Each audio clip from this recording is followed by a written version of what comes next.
Salut! Deci, Jim Hopper a zis 6767.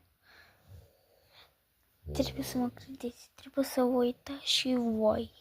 Să vă uitați, să vă faceți cont de Netflix, vă rog. Ca să vedeți videoclipul, o să vă apară un om cu, nu știu, așa cu niște, ceva cu 3D, așa, ca un scris. Pe apăsați pe el, trebuie să așteptați, dar monstrul ăla mare a murit.